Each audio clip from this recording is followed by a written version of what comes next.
Olá pessoas, este é mais um vídeo meu aqui na internet e sim, eu estou meio sumido de vídeos tradicionais, digamos assim, aqui no meu canal. Estou mais fazendo lives, os últimos vídeos aqui do canal foram, na verdade, vídeos que eu gravei em lives, né? Então, bom, enfim, eu tenho gostado do resultado desses vídeos, mas eu entendo que não é exatamente aquilo que uma parte do público gosta. Para isso tem o canal de cortes aqui, né, do canal do Pirula oficial. Os comentários estão o maior churume que vocês possam imaginar, porque está furando bolhas. Então, se vocês quiserem dar uma olhada lá e contribuir para deixar a área dos comentários ali mais salubre, eu vou ficar muito feliz. E se inscrevam lá para que também o canal consiga crescer ali, ter mais visibilidade e tudo mais, tá certo? E se você não tem saco ou tempo para acompanhar lives de 3, 4 horas que eu faço no final de semana, vocês conseguem dar um pulo lá e ver. São cortes razoavelmente curtos comparados com o meu trabalho aqui na internet, né, que geralmente é bastante longo.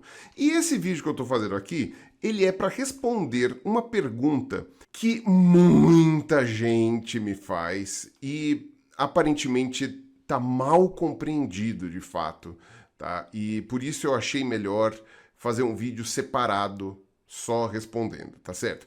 Por que eu estou dizendo isso? Porque eu já respondi a essa dúvida que muitas pessoas estão apresentando em outros vídeos, principalmente na minha série dos dinossauros. Sim, para quem não sabe, eu tenho uma playlist com 16 vídeos contando toda a história dos dinossauros, desde o comecinho até os dias de hoje. E lá você consegue ver com mais detalhes, as explicações, eu mostro lá os vídeos com fósseis originais que eu filmei nas coleções, etc, etc. Então lá você vai conseguir entender com mais detalhe a história dos dinossauros.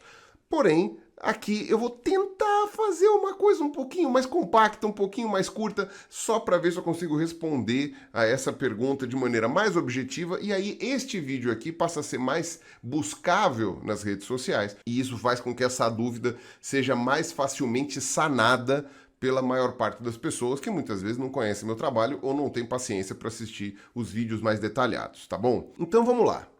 Hoje já está mais difundido entre o público leigo que as aves descendem dos dinossauros. Na verdade, do ponto de vista técnico, as aves são dinossauros. Elas são um grupo de dinossauros que sobreviveu à extinção Cretáceo-Paleógena, que foi aquela que aconteceu há 66 milhões de anos, que envolveu a queda de um asteroide. Então, as aves não são um grupo especial de dinossauros, elas não são uma evolução, um grupo melhor de dinossauros. Não, elas tiveram a sorte de sobreviver, mas isso atualmente já está mais difundido entre as pessoas leigas, na grande mídia, etc, etc. Meio que já não é grande surpresa do público em geral que as aves são dinossauros ou descendentes dos dinossauros, como muita gente prefere colocar, ainda que não seja o mais acurado cientificamente. O mais acurado é dizer que elas são, de fato, dinossauros. Tanto é que tem aquela piada de que o T-Rex virou uma galinha, que eu vou tentar explicar nesse vídeo aqui também, porque ela está simplesmente errada, tá? Isso é uma compreensão errônea da evolução. E isso culmina na pergunta que eu quero responder, que é a pergunta que está aqui no título do vídeo. Qual das aves atuais é parente mais próxima dos dinossauros? E aí presume-se os dinossauros que já foram extintos, aqueles grupos de grandes animais mais icônicos e tudo mais. Então, uma vez que as aves estão no grupo dos dinossauros carnívoros, as pessoas, em linhas gerais, lembram daqueles clássicos que aparecem no Jurassic Park, né? Então, é o Tiranossauro, é o Velociraptor, algumas pessoas um pouco mais nerds vão lembrar do Dilophosauro, o Espinossauro, que também acabou ficando conhecido aí. As aves estando nesse grupo, qual delas atualmente estaria mais próxima desses bichos mais emblemáticos aí? E a resposta é todas. Ou nenhuma. Depende da maneira como você quiser interpretar. Por quê? Porque o ancestral em comum mais recente de todas as aves atuais, ele viveu há mais ou menos 100 milhões de anos atrás. É período Cretáceo. Se você for olhar a tabela lá, o Cretáceo vai de 145 a 66 milhões de anos. E isso faz com que o ancestral em comum de todas as aves seja mais antigo do que o T-Rex ou o Velociraptor, que estão mais para o finzinho do Cretáceo. Então, ainda que você tivesse tiranossauróideos ali vivendo junto, na mesma época que o ancestral das aves atuais, O T-Rex, assim como boa parte dos tiranossauros mais famosos, sei lá, o Daspletosaurus, o Gorgosaurus, o Tarbosaurus, etc., que são uns bichos muito grandes, todos esses são muito, não é pouca coisa, são dezenas de milhões de anos mais recentes do que o ancestral em comum mais recente das aves atuais. O Velociraptor, mesma coisa, e mesmo toda a linhagem dos dromeossauros, né, daqueles mais conhecidos, a maioria deles está mais para o finzinho do Cretáceo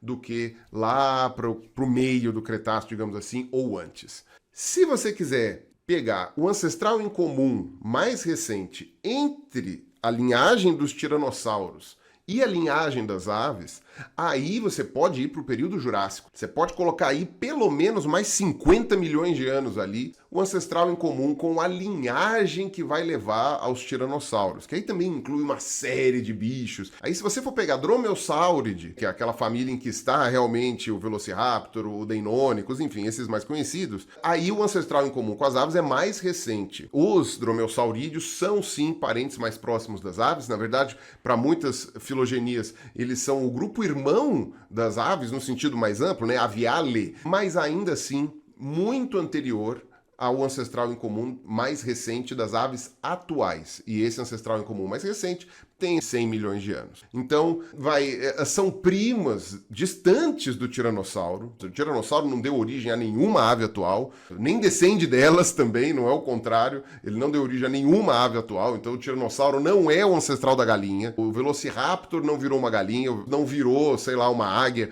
nada disso. E uma coisa que é muito interessante para se falar, na verdade, para praticamente todos os ancestrais de qualquer linhagem de dinossauro e talvez até da maioria dos vertebrados, pelo menos que eu sei dizer. Geralmente é um bicho de tamanho menor e mais generalista. Por quê? É aquele tipo de nicho ecológico que permite um espalhamento maior nos ambientes, começa a colonizar mais lugares. Um tamanho menor significa que aquele bicho precisa de menos comida para sobreviver. O ancestral em comum entre grandes linhagens, como, por exemplo, os tiranossauróideos, os ornitomimídeos, os terizinossauros e as aves atuais, era um ancestral pequeno, um bicho pequeno, com hábitos generalistas, ou seja, não só ele come pouco, como também come de tudo, ou seja, plantas, bichos, porque isso facilita a sobrevivência. E depois você tem uma especialização em cada um dos ambientes que esses bichos viviam, por pressões, né, de seleção natural e tudo mais, e dependendo do tipo de vida, alguns deles chegaram ao gigantismo. Então, os tiranossauróideos são um exemplo, né? Você tem, sim, no começo da linhagem dos tiranossauros, bichos pequenos que vão ficando cada vez maiores. E aí, depois, no caso, né, um cataclismo muito grande acaba sendo mais danoso para animais muito grandes. Então, aí você tem um ancestral em comum entre aves e tiranossauros de tamanho pequeno, né, a mesma coisa entre aves e dromeossauros. O ancestral em comum de todas as aves atuais também era um bicho pequeno. Como era esse bicho? Eu expliquei bem no meu vídeo 16 da série dos dinossauros, mas eu vou falar aqui para ficar a coisa um pouco mais rápida. A gente sabe que ele tinha alguma dependência com a água, então talvez ele fosse um bicho ali daqueles que fica chapinhando na água, mas não exatamente um bicho que nadava, sabe? Ele ficava ali na água rasa, ciscando, pegando pequenos bichinhos, peixinhos, invertebrados, moluscos. Era um bicho que voava, porque o ancestral em comum já voava, na verdade até bem antes, né? Devia ter ali um formato meio compacto e poucas especializações, tá? Um bicho com pouca especialização para comer esse ou aquele alimento, para viver nesse ou naquele ambiente. Para ter uma dieta mais vasta, né? Pega um bichinho que tá na terra, pega um bichinho que tá na água, tal, não sei o quê, e um bicho pequeno, para que aí ele não precise de muita comida, consegue sair voando e ir para outro lugar, enfim. O ancestral em comum das aves atuais era desse formatão básico aí. Alguns ambientes foram menos impactados com a queda do asteroide, a saber, ambientes que dependiam da interface com a água. Nos oceanos, a extinção foi um pouquinho menos grave, tá? Então o peixe, por exemplo, foi menos impactado. Também teve um impacto menor em ambientes de água doce também, principalmente rios, né? Ou seja, água corrente. Você tem um ambiente que depende menos ali das plantas, tal, que foram muito impactadas com a queda do asteroide. Enfim, das aves que viviam no final do Cretáceo, e agora eu estou restringindo aves aqui só para aquela linhagem das atuais, né, que é chamada de neórnites, as que sobreviveram na transição eram as que viviam nesses ambientes mais vinculados à água. Tem algumas ali, por exemplo, tem o Asteriornis, que é um bicho bem antigão ali do Cretáceo, que possivelmente era mais terrestre do que aquático, mas em linhas gerais, quem sobreviveu ali à queda do asteroide eram as aves que viviam nessa interface aí da Terra e da água, tá? E aí você tem algumas linhagens principais de aves, que eu vou resumir aqui de um jeito super rápido para vocês, só para vocês entenderem que rumo elas tomaram. O que acontece? Depois da queda do asteroide, você tinha na Terra praticamente só dois tipos de ambiente, na Terra seca, tô falando, né, fora do oceano. Os ambientes que eram uma divisa, né, com a água, então os ambientes de enseada ali, de praia, tudo mais, ou de margem de rio, de lago e tudo mais, e grandes pastagens. Como você teve a queima de todas as florestas, demorou milhões de anos para elas voltarem a se formar e ocuparem áreas relevantes da crosta do planeta, tá? Dos continentes. Então, no começo, você tinha só pastagem, áreas abertas com gramíneas ou, enfim, com plantas rasteiras. Então, você tinha basicamente só isso no Paleoceno, né? Que é a primeira época, né, da Era Cenozoica, logo depois da extinção, da grande extinção. Então, quando você olha essa realidade, só tinha dois lugares para as aves correrem. Ou correm para o campo, ou ficam ali dependendo da água. E é exatamente isso que a gente encontra no registro fóssil. Ou seja, é uma hipótese baseada naquilo que a gente observa no registro geológico, que é confirmada depois com o registro fóssil e com o advento da genética ainda se mostra mais acertada ainda, porque você vê que a relação entre os grupos de aves é coerente com isso que é observado. E você já tinha 3 grandes linhagens de ave naquela época. Dessas 3 linhagens, uma se destaca por ter os ossos do palato, ou seja, do céu da boca, com uma conformação meio diferentona. Não é a única das características que elas têm de diferente, tem várias outras, mas enfim, no caso o mais relevante, que faz separar das outras, que a gente consegue ver olhando anatomicamente, é o céu da boca, que tem ossos numa conformação diferente ali. Essas aves, que são chamadas de paleognatas, não vem ao caso aqui ficar dando nominho, elas vão dar origem depois, dentre as aves atuais são o avestruz, as emas, os tinamiformes, que são inhambus, perdizes, etc. E também tem o macuco e tal. Os kiwis, lá da Nova Zelândia, que são todos bem bonitinhos. Os casuares e os emus. No caso do casuar, ele é um desses bichos que, quando aparece na televisão ou na internet ou em qualquer outro lugar, o pessoal fala, meu Deus, esse bicho provavelmente é o mais próximo que tem dos dinossauros, porque ele é um bicho grande, é um bicho que tem um canto gutural.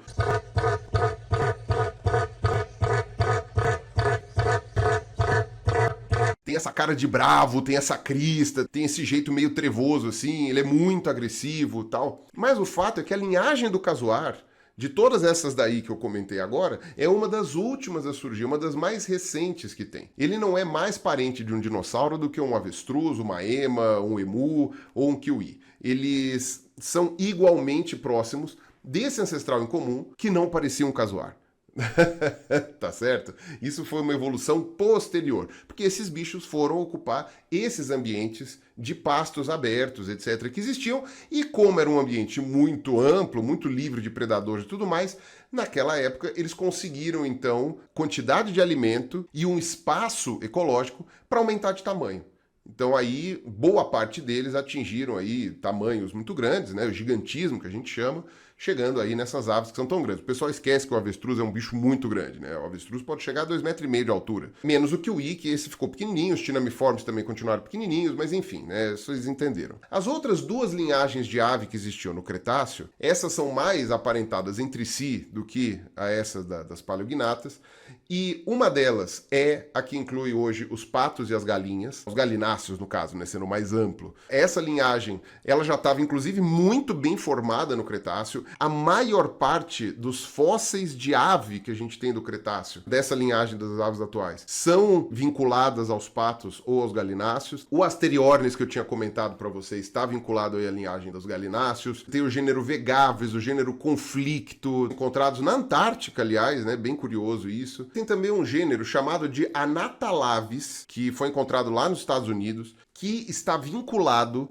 a uma linhagem de gansos que existe até hoje. É um tipo de ganso lá da Austrália, chamado em inglês de Magpie Goose, né? A gente não tem um nome em português para ele, que é um bicho bem primitivão, assim. Ele não tem uma membrana completa entre os dedos, por exemplo. É possível, então, que essa linhagem específica de gansos já existisse desde o Cretáceo e sobreviveu ali nesse canto do mundo, lá na Austrália, lá, que é onde tudo que é mais diferentão sobreviveu aí durante esses últimos milhões de anos. E mesmo que depois se descubra que esse Anatalaves aí não seja tão vinculado assim a essa linhagem, pelo menos do grupo dos patos a gente sabe que era. Então, se você já tinha os ancestrais bem próximos das galinhas ali no Cretáceo, eles eram contemporâneos do Tiranossauro Rex. Eles não eram ancestrais ou descendentes dos tiranossauros. E a terceira grande linhagem de aves que já existia no Cretáceo e que sobreviveu depois é o que a gente chama de neoaves. E é nela que fica hoje 95% da biodiversidade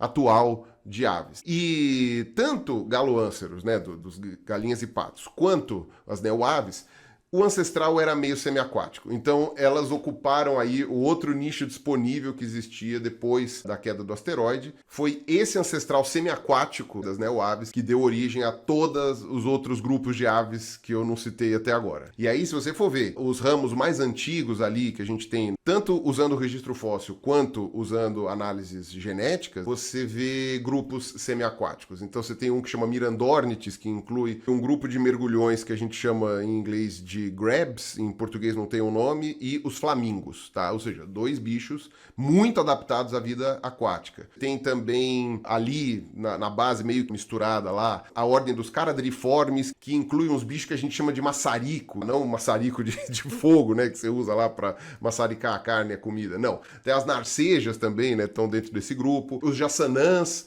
né, que são os bichos ali também que vivem em lagos e lagoas e tal. Caradriforme também inclui as gaivotas, os quero-queros, inclui uma série de outros bichos, muitos deles vinculados à água também. Tem os gruiformes, que também é uma série de bichos vinculados à água ali, então você tem os rails, os grows mesmo, né, que são os mais conhecidos. Tem um ramo gigantesco que inclui praticamente todas as aves marinhas, que inclui, por exemplo, os rabo de palha, que são muito comuns aqui no litoral brasileiro, o pavão do Pará, que depende da água, né? Depende do rio, né? Que é um bichinho que não é um pavão de fato. Tem outros grupos de mergulhão, que em inglês são chamados de loons, aqui no Brasil a gente não tem. Os pinguins, os procellariformes, que a gente chama, que são os albatrozes e os petréis. Tem as cegonhas, também quase todas muito dependentes da água. O grupo que inclui os atobás, que inclui as fragatas e cormorões. E você tem o grupo dos pelicaniformes, que inclui aí as garças, os pelicanos, claro, né? E dois bichos africanos muito interessantes. Um que é chamado de cabeça de martelo e o outro que é chamado de bico de sapato. Eram considerados cegonhas até um tempo atrás, hoje a gente viu que eles estão mais próximos aí do grupo que inclui as garças e os pelicanos. E principalmente o bico de sapato tem o mesmo estigma do casuar de que, este bicho está mais perto dos dinossauros. Por quê? Porque ele parece um dinossauro, porque ele tem cara de dinossauro, porque ele é assustador, ele tem esses olhos meio bravos, tal, não sei o que, esse bicão, aquela coisa assim. Na verdade, é um dinossauro de fato, assim como o casuar é um dinossauro de fato. Mas um beija-flor, um bem-te-vi, sei lá, um papagaio são tão dinossauros quanto. E o ancestral em comum não parecia com um bico de sapato. Ele foi ficando ali com aquele formato com o passar da evolução. E essa cara de bravo que ele tem, na verdade, só assusta quem é incauto, né? O bicho é super de boa, super tranquilo. Inclusive, ele parece mais o Garibaldo da Vila Sésamo do que realmente, sei lá, algo malvado, alguma coisa assim. E aí você tem um outro grupo de aves que logo ali no Paleoceno, entre 5 e 10 milhões de anos depois da grande extinção, que tomam um rumo mais terrestre ali, que saem um pouco desse vínculo da água. Um bicho muito esquisito que tá nesse rol aí, a cigana, aqui brasileiro, né? É um bicho amazônico. E a cigana vive ainda muito próximo da água, ali dos igarapés. Tanto é que é um bicho que os filhotes caem muito na água e eles têm garras nos dedos para conseguir subir pelos galhos ali quando eles caem. Então, quer dizer, é um bicho bem esquisitão ali. E nessa mesma pegada ali, você tem outros grupos que incluem aí uns bichinhos noturnos, tá? Que são os bacuraus, né? Que ficaram famosos por causa do filme lá. Os curiangos, noitibós,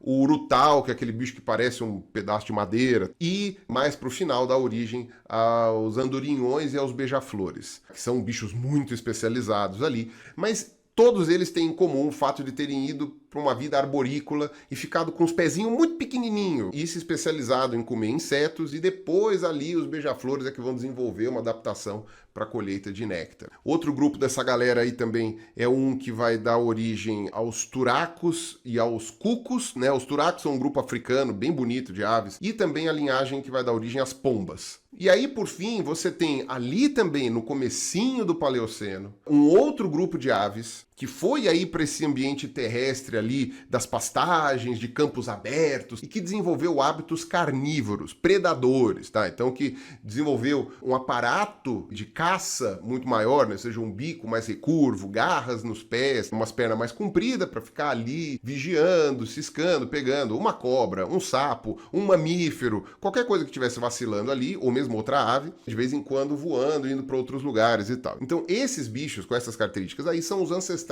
em comum do que hoje é o grupo mais biodiverso de aves, chamados de teluraves. E aí você tem duas linhagens principais. Uma que são chamadas de afroaves, não por acaso o grupo mais antigo dessas daí são das aves de rapina. Então você tem aí uma ave chamada de serpentário, né, ou secretário, que é um bicho africano que é basicamente o jeitão aí desse ancestral que eu estava te falando, e depois as outras, né? Então você tem os abutres, águias, gaviões e urubus também, né, que aí é uma linhagem à parte que é aqui das Américas, né, os urubus, condores e tal. Aí você tem logo depois as corujas, ou seja, também um bicho carnívoro ali, né, predador ativo, só que no caso do período da noite, né, principalmente. E o fóssil mais antigo do que possivelmente possa ser uma coruja também é um bicho que provavelmente tinha as pernas mais compridas e vivia mais no chão do que nas árvores, ou seja, combina aí com a hipótese. E aí você tem uma série de grupos menos numerosos, aí, menos biodiversos aí de aves. Uns bichos que são muito interessantes de citar são os do gênero bucorvos, que eles são também a mesma cara do ancestralzão ali em comum, só que tem um bico um pouco mais comprido. Eles conseguem voar, tá? Tem até umas fotos desses bichos voando, é bem interessante,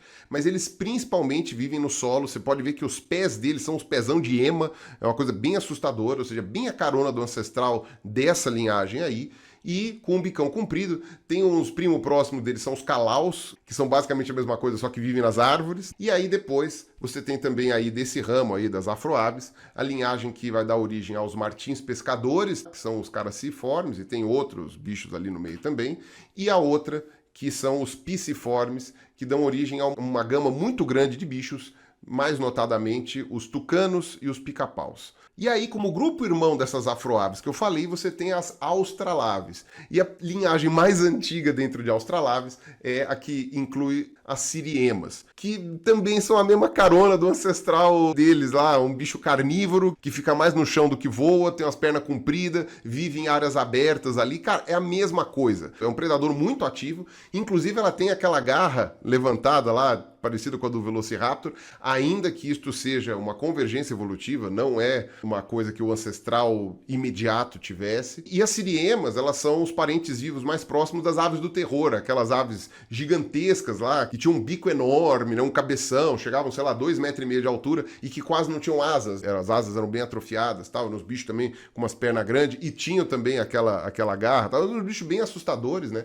Viviam aqui nas Américas. Depois das siriemas, você tem os falcões, que hoje não são mais colocados juntos das outras aves de rapina, mas ainda assim são bichos carnívoros e estão ali também nesse mesmo ramo. E aí depois as duas linhagens mais recentes, que são os papagaios, no caso, psittaciformes, né? Então inclui papagaios, araras, periquitos, tudo mais. E o legal é que você tem um registro fóssil muito interessante que linka um bicho parecido com um falcão, com um bicho similar a um papagaio, também com o quarto dedo voltado para trás, né, para ele ter 2 para frente, 2 para trás ali, para conseguir se locomover ali nos troncos de árvore, né, ser mais fácil para ficar trepando nos galhos e tal. E o outro grupo que são os passeriformes, que inclui aí 60% da biodiversidade de aves atuais, e é o grupo com maior abrangência no mundo hoje. E você também tem evidências de um ancestral em que esse quarto dedo que estava virado para trás volta para ficar na posição anterior e fazer aquele pé de poleiro, né? Então os passeriformes seriam as aves de poleiro, né?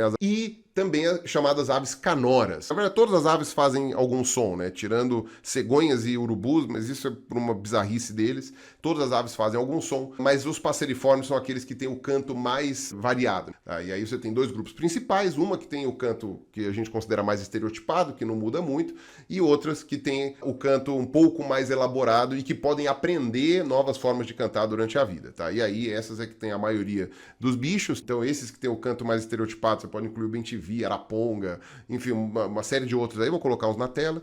E do outro lado, que tem esse canto mais elaborado, praticamente tudo aí, né? Você põe o sabiá, o irapuru, canário, e também o grupo dos corvóideos, inclui aí os corvos, as pegas, as gralhas, né? Estão todas nesse grupo aí, que são as aves mais inteligentes da atualidade. Na verdade, os dinossauros mais inteligentes que você tem notícia, que são dos que conseguem fazer uma modulação de voz ali incrível, né? Tanto que os corvos conseguem falar também melhor até que os papagaios. Então é isso, tá certo? Essa é a variedade de aves que a gente tem hoje, né, em linhas gerais, e vocês conseguem ver que vocês vão indo para trás, vocês chegam todos nesse mesmo ancestral que possuía características meio que não especializadas, vinculadas um pouco à água, mas vinculadas também um pouco ali a conseguir viver em terra, e ele viveu ali entre 100 e 110 milhões de anos atrás, e toda a biodiversidade atual deriva de bichos com essa cara. Então, o casuar, a cegonha, entre aspas, né, bico de sapato, a arpia, né, nenhum desses bichos é mais ou menos próximo dos dinossauros que já foram extintos.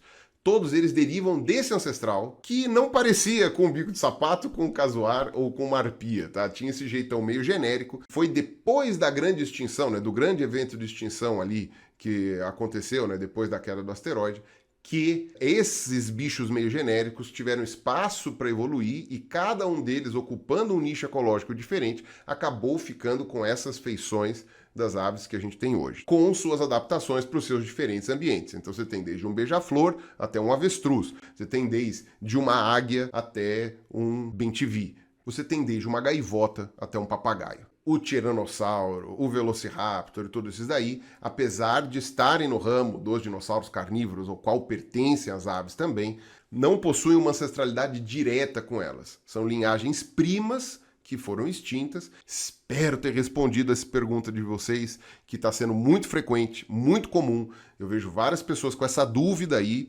interpretando errado os dados da ciência sobre esse lance das aves e serem dinossauros e tudo mais, ou propagando essas ideias que, mesmo que sejam em forma de piada, acabam sendo levadas a sério, que é, o tiranossauro virar uma galinha, o tiranossauro fazendo cocó, que são umas piadas que já deu, né? Já deu, não tem mais graça, todo mundo já falou, o tiranossauro não virou galinha. Aliás, por que justo a galinha? Porque o pessoal só lembra da galinha. Então, desmistificando aí, acabando com a graça, mas essa é a minha função. Se vierem falar que é o biólogo chato, é o biólogo pentelho, é o biólogo não sei o quê, é só não assistir. A minha função aqui é explicar biologia. Então, se você tinha essa dúvida, eu espero ter respondido. Se você conhece alguém que já fez essa pergunta para você, você não soube responder, ou que você sabe que vai gostar desse assunto, manda para ele esse vídeo. Um abraço para vocês, tudo de bom, até o próximo vídeo e se inscrevam no canal de cortes, tá certo?